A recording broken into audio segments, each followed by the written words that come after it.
Салам достор, салам жалпы сүйүктүү кыргыз элим. Коомдук биринчи каналдын КТРК Кербени долбоорунун 3-чү сезону башталууда. Мен карап койчу, мен биринчи эфиримде толкундансам жардам берип тур, макулбу? Жакшылык кайда турасыз?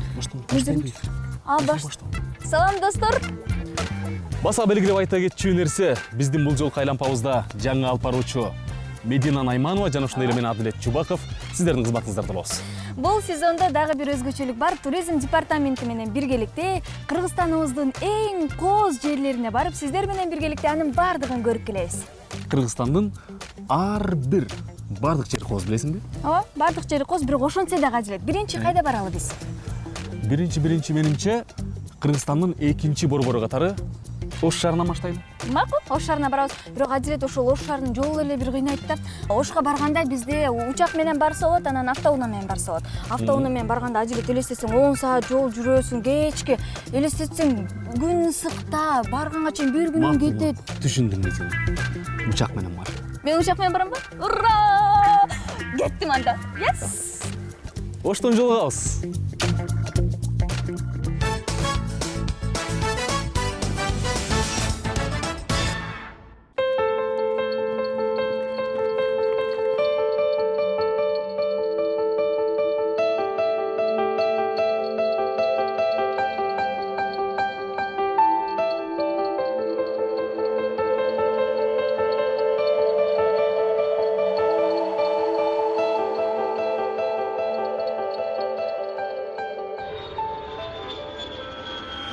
Компания Air Кыргызстан – официальный перевозчик всемирных игр кочевников.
Қайда сапарды алып баратасыздар? Жылдамдықты көбейтіп атасыздар. Кыргызстандын жеринин кооздугун көрсөтөйүн деп барып келесиңер да. Силерге бир эскертүү берелик. Мен тагынып, айыл жергесинен чыкканда каран жагып алып пайдагы да. Турду тагыналы бизге алгачкы эскертүүбүз болду. Рахмат байке.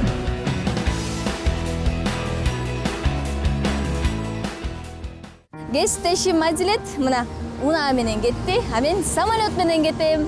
Бирок 1 сааттык жол аэропортко чейин, анда Манас таксисин чакыралы. Алло, саламатсызбы? Буйртмай кабыл алып коесузбу? Жаш Гвардия бульвары 59. Чоң рахмат. Эми кеттик анда.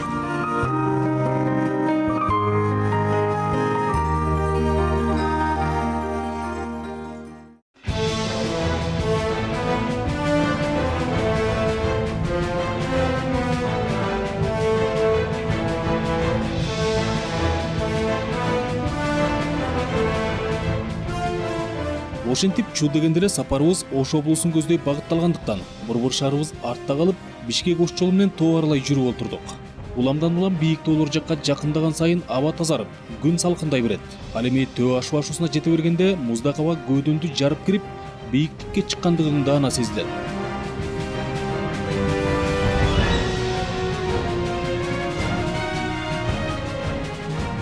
Ашуудагы Кусейин Гүлбаев атындагы тоо өтмөгү деңиз деңгээлинен 3400 метр бийиктикте 3 километр чакырым узундукта жайгашкан Кыргызстандагы эң узун өтмөк.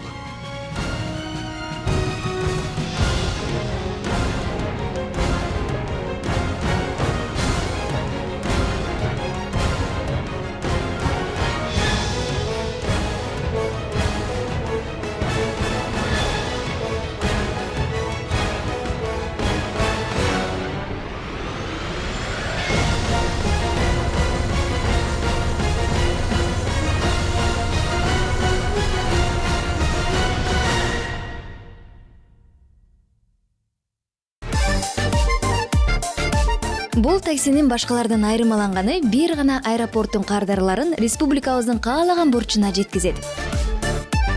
Андан сырткары, бизге келген конокторду сый мамилеси менен тосуп алып, каалаган жерине адаштырбай, кечиктирбей алып барып коюуга даяр.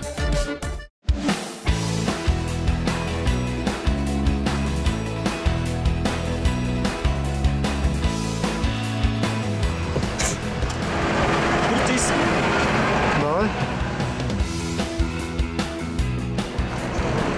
Birday бар, а? Мына баштыкка салып бер. Канча сом аласыңар курутты? Килограмм.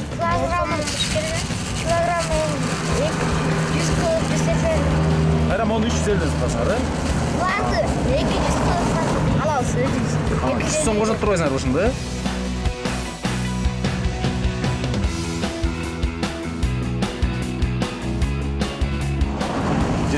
Сом. Кымыз 300 сом, а?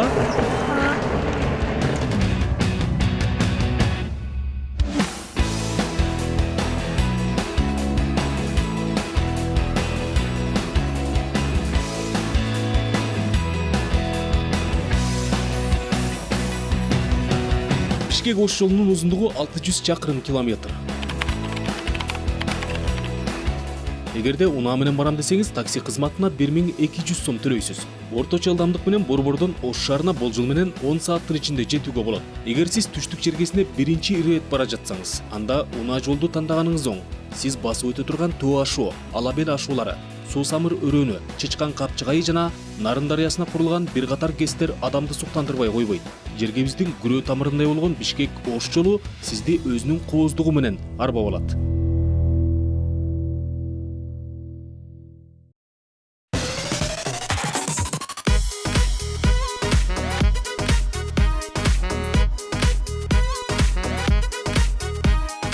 Эл аралык Манас аэропорту. Шаардын түштүгүндө жайгашкан Бишкек аэропортунун ордуна курулган эң атактуу кыргыз жазуучусу. Чыңгыз Айтматовдун сунушу боюнча кыргыз эпостук баатыры Манастын атынан аталган.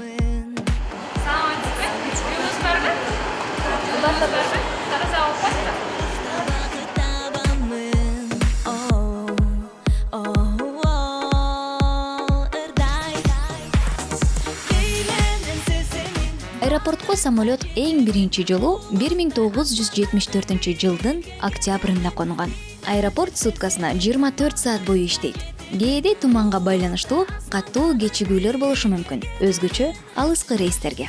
Ошондой эле бул Манас транзиттик борбору. Буга чейин ал Манас аэробазасы болуп келген. Кыйынчылыктан өттүк десек болот. Анткени көп убактыбыз текшерүү менен өттү. Кийимдерим топтусуна чейин текшерип атып, мен таза болуп чыктым. Мезгилден калбай, күлкү менен жашоо баркын сез. Жаркын күн тандай, жаркырап айдай, ырдап бийлеп жашты кезди сез биз менен.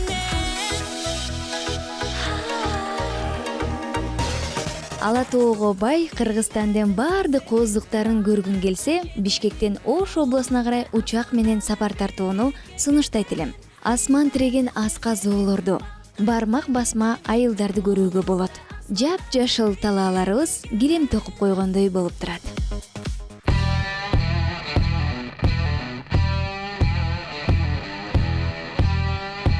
Көздөгөн жерибиз узак болгондуктан жолдон токтоп тамактанууга туура келет.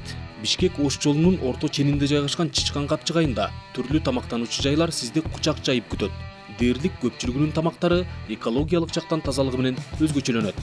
Бишкектен Ошко же Оштон Бишкекке чыккан ар бир айдоочу, жүргүнчү бардыгы мына ушул Чычкан капчыгайына токтоп, Чычкан капчыгайынан тамактанышат.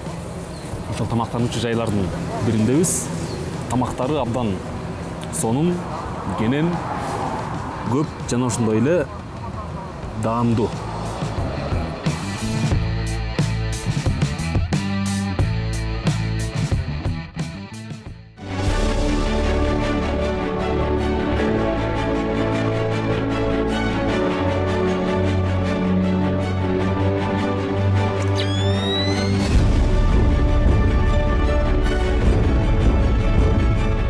Бишкектен Ошко алып баруучу жолдун Нарын дарыясын бойлой жүрүп отургандагы кооздугу өзүнчө бир керемет. Тоо алдындагы кыска жана кооз өтмөктөр байма-бай кездешет.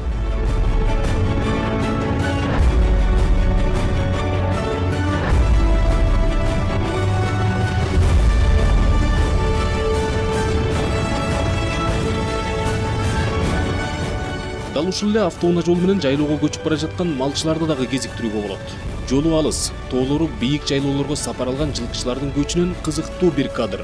Баам салыңыздар. Жылкы баласынын акылмандыгы, үй бүлөсүн коргоп, биздин унаанын алдын тоскон акылдуу үйүр башчысы.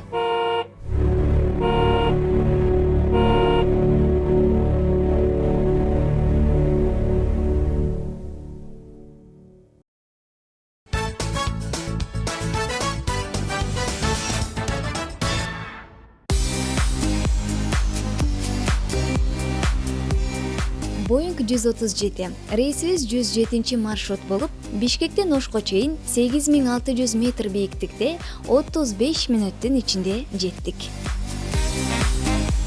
Ал эми каражат жагына келсек, 2,5 миңге биз Ошко жете алсак болот экен.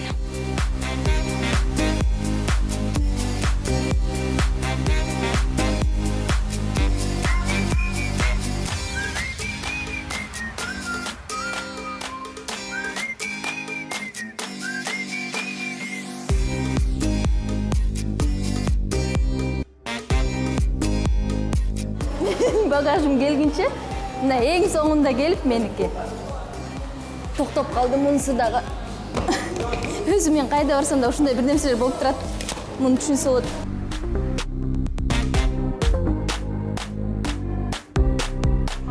Мына Ош эл аралык аэропортко дагы жетип келдик. Борбордо кийип келген көйнөк бул жерде кышкы кийимди кийип алган сымал. Чекелер бурушкан, ачкыны сөзсүз тагыш керек. Кесиптештерибиз келгенче анда аларды ысыкта тура бербестен шаардан күтөлү. Кеттик анда.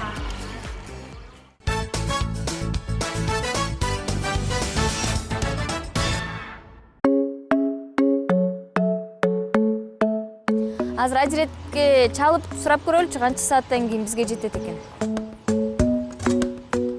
Ал байкуш таң заардан бери жолдо. Алло, кандайсың Ажилет? Каяка жеттиңер? Мен келдим, Оштомун.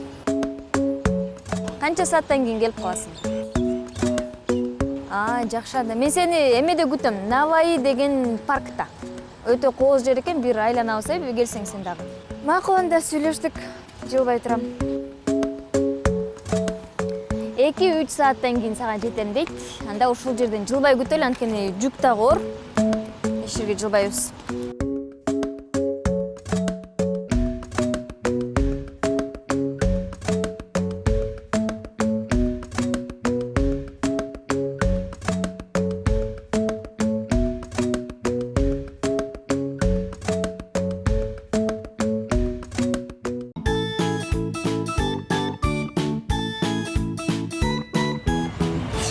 Медина. Кандайсың? Жакшы, кандайсың? Уктап атасың, Ошко келип алып. Ой, кечишке жок болдуң го, Ажилет. Күчү уктап каласың мына. Уктап кеттим. Кандай келдиң, жакшыбы? Жакшы. Жырап келдим мен. Сен өзүңчү? Мен сонун жер. Жолму-жол кыйналып келдиңби? Жок. Бишкек Ош жолунун узундугу, кооздугу бул өзүнчө сөз да. Самолет менен келген бул өзүнчө сөз. Бирок сени күткөн самолеттон да узак болуп кетти, чын айтайын. Жыргап келип туруп кайра кыйналып кеттиң мени күтөм деп. Ойногон келдим, карачы. Сумкам оор, ошон үчүн ойной албай калдым көп нерсени. Эң башкысы жакшы келсең болду. Узак жолдо сен болсо кыйналбасаң болду, Ажилет. Азыр алың барбы эми ойногонго? Ооба да. Ооба.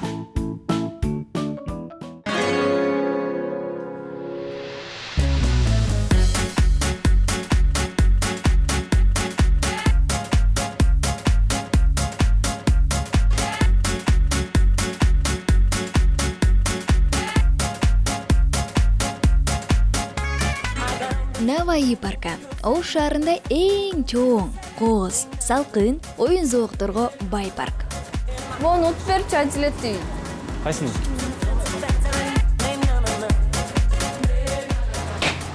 Бирди жарсам эмне алат элем? Бир болуп кетти. Мишкадан кургандык.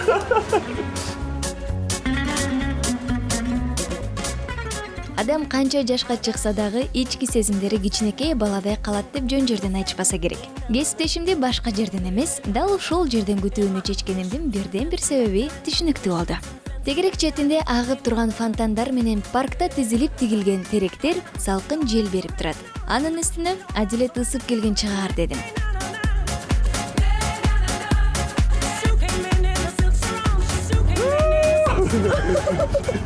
Коркпой элесиңби?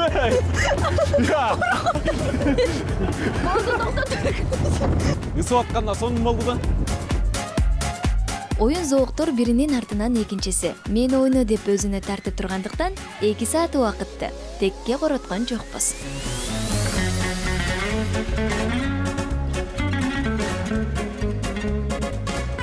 Айтып таң калышыңыз мүмкүн. Чоң эле болуп алып канти ушундай болсун деп. Бирок сиз деле бул паркка келсеңиз, чыгып кетүү кыйынчылыкка түшөт.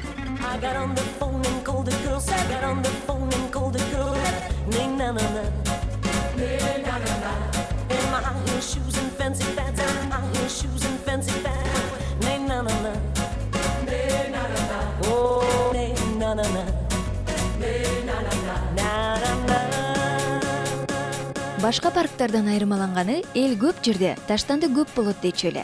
Бул сөз Навайы паркына тиешеси жок.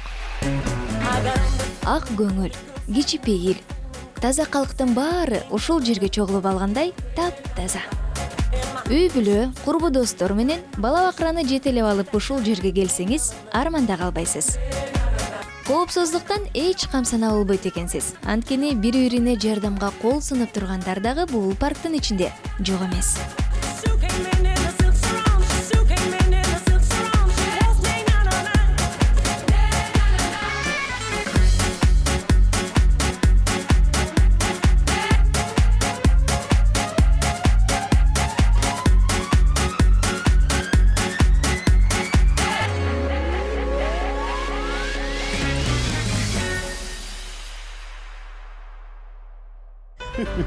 Тамак жеп келбейлби, Адилет?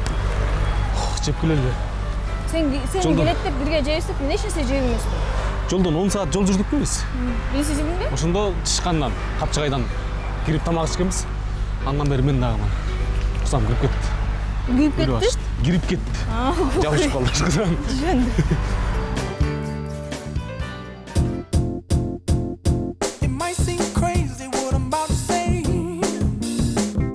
Достор, биз Ош шаарындагы тез тамактануучу жай Боорсок ресторанындабыз. Курсак аябай ачты. Алдыбызга мына тамактар келди, буйрутма кылганбыз. Боорсок ресторан тандап алганыбыздын себеби анткени элдер айтып коюшат экен, Ошко келгенде тамактануу жайларды минтип тандашат экен. Арыктоочу, пайдалуу деп тандашат го. Бул жерде болсо көрсө Ошто баардык эле тамактар тоюмдуу болот экен. Анан эң негизгиси Ошто тамактар кенен. Ооба. Чоң-чоң идиштерге салынат. Ооба. Бир порция десең аябай чоң салып беришет го. Анысыңар жарым порция эле буйрутма бериш керек экен. Анткени ал деле жетиштүү болот экен. Тамактардын баардыгы Боорсокто анча кымбат эмес, жана ошондой эле өтө да арзан эмес. Анан эң негизгиси өзгөчө белгилей кетчү нерсе, алдыбызга алып келген сухарик бул кафе тарабынан бекер берилет. Ар бир келген меймандар үчүн. Бул да болсо бир өзгөчөлүктү кооздоп турат. Анткени ар бир эле кафе ресторандарда мындай бекер тамактар берилет турат. Анан бул тоюмдуу нерсе. Адилет, тамагыңды жеп көрбөйсүң, анан сенин тамагыңды сүрөттөп берейин. Биринчи сүрөттөп бербейсиң, анан жейин. Мондай тамактарды же деп. Мына карасаң, биринчиден сенин идишиңди толтуруп турат, бул көп. Не? Кенен. Уйдун эти куурулган, болгондо да майга куурулган эмес, соуска куурулган, элестет. Көк чөптөр менен помидор, пияз баарын кошуп, жашылча бар арасында. Жана ошондой эле күрүч, жүгөрү, нокот. Ош эмнеси менен айырмаланат десе эле баары эки колун көтөрүп тамагы менен дейт эмеспи? Мунун далилин толугу менен көрө алдык. Оштогу кафелерде тамактарын идишке жык толтуруп берет экен. Ага көмөгөн биз көзүбүзгө кооз көрүнгөн тамактын баарын буйрутма кылганбыз. Ал эми мен ким байкадыңбы, Адилет? кичинекей көлөмү. А бирок ичинде камыр бар, эти бар. Ошондуктан арыктайын дегендерге эч кандай тиешеси жок экен. Бул кадимки эле сенин тамагыңдай эле экен. Сен айтып атпайсың кичинекей деп. Бирок кичинекей көрүнгөнү менен нык тамак көпмү? Кантип барып атпайсың жесең? Мен мындан соң сенин этиңди жеп көрбөймүн да. Жеп көр. If you feel like happiness is the truth, because I'm КТРК. Коомдук биринчи каналдын логотиби. Биздин эн белгибиз. Бул эми Борсок кафесинин мыкты тейлөөнүн мыкты сапаты жана ошондой эле кардарларга болгон маанинин эң жакшы берилгендиги. Анткени биздин келгенибизди байкап, билип, бизге ушундай белек берди. Даамдуулугуна, кооздуулугуна жете калса, жытына сөз жок. happiness is the truth, because I'm Бул пицца. Пицца бул Борсок пиццасы деп аталат. Кафе, ресторан айтылып тургандай элечи. Анан пиццанын өзгөчөлүгүн айтайынбы, Адилет? Жеп көрсөң мына. Көрсө бул жерде үстүнө эле, камырдын үстүнө эле эттерди, сырларды койбостон, камырдын өзүнүн ичинде дагы эти бар экен. Ошондо таңкы тамактанууга келип ушуну жеп кетсең, кечке чейин Курсаң ачпайт. Экини жеп алсаң. if you know what happiness Чындыгында даамы өзгөчө.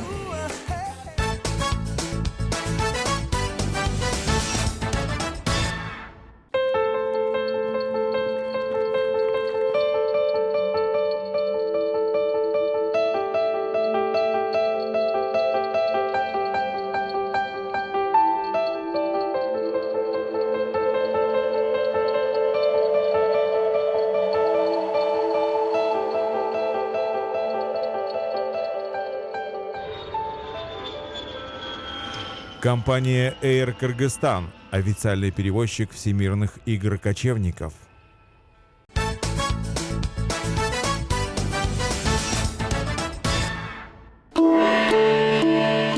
Ошко келген конок сөзсүз түрдө дароо жатакана издей баштайт.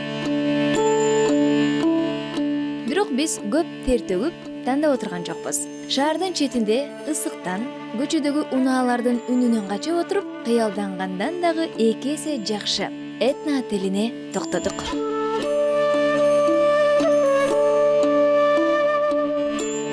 Саламатсызбы? Саламатчылык, кош келдиңиздер. Кош келдик. Келиңиздер. Орун барбы? Орун бар. Бизге 2 орун керек. Биздин орундарыбыздын баасы 2,5 миңден 6 миңге чейин. Люксуз 6 миң, жөнөкөй номерлер 2,5 миңден. Жакшы. Экөөбүзгө 2 башка бөлмө бар, э? Ооба бар. Анда кызыбызга люкстер, бизге 2,5 миңдик. Азыр документтер регистрация кылып коем.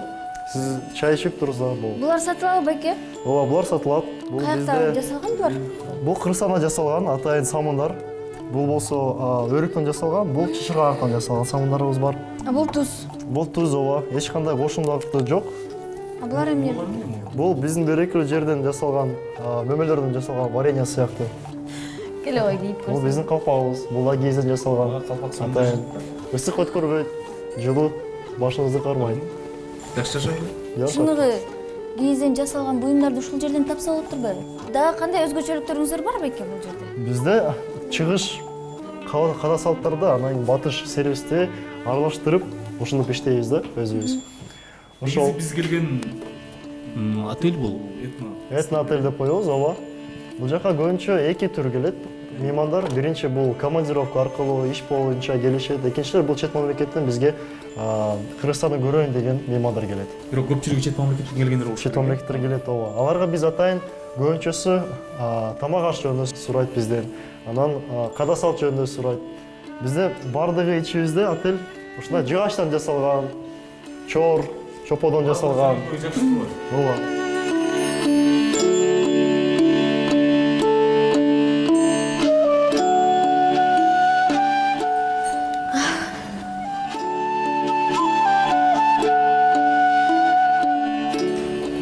Рахмат.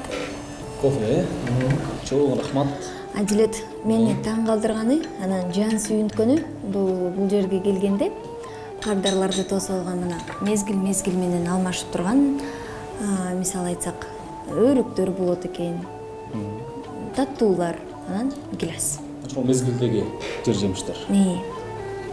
Анан албетте кайсыл учурда болбосун сен чай ичкиң келсе, кофе ичкиң келсе, каалаган учуруңда бул жака келип кофени ичип кете берсең болот экен.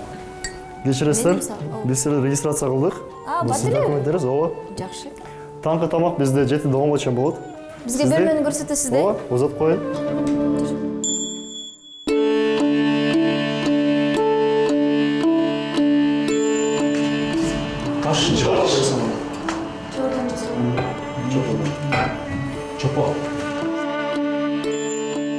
Биз тандаган отель Кыргыз жыттанат. Улуттук буюм-тайымдардын баардыгы бар.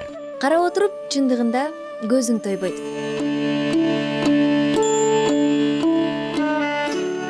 Бул люкс номерибиз, бул жөнөкөй номерибиз. Демек бул люкс. Жакшы эс алгыла. Эчтеке эмес.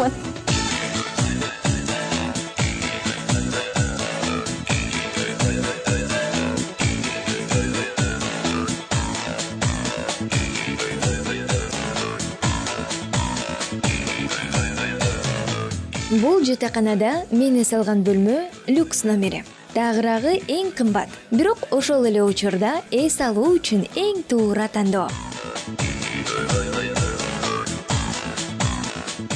Ичигинин таза, Wi-Fi, тамак-аш, суусундук, муздаткыч, айтор бардык шарттары каралган. Отелдин жайгашкан жери тынчтыкта. Суунун шараккан үнү болуп турат. Жана муздак шамал, таза аба. Албетте бул тоонун түбүндө жайгашкандыктан болсо керек. Ошондой эле автоунаалар өтпөйт. Шаардан четте. Бир гана жымжырттык бул жерде. Ош шаары өтө чоң, кооз, таза. Алыс жакындан келген коноктор 100% эс алууга мүмкүнчүлүгү бар берекелүү шаар. Мунун бардыгына сиздер менен бирге эртең күбө болобуз.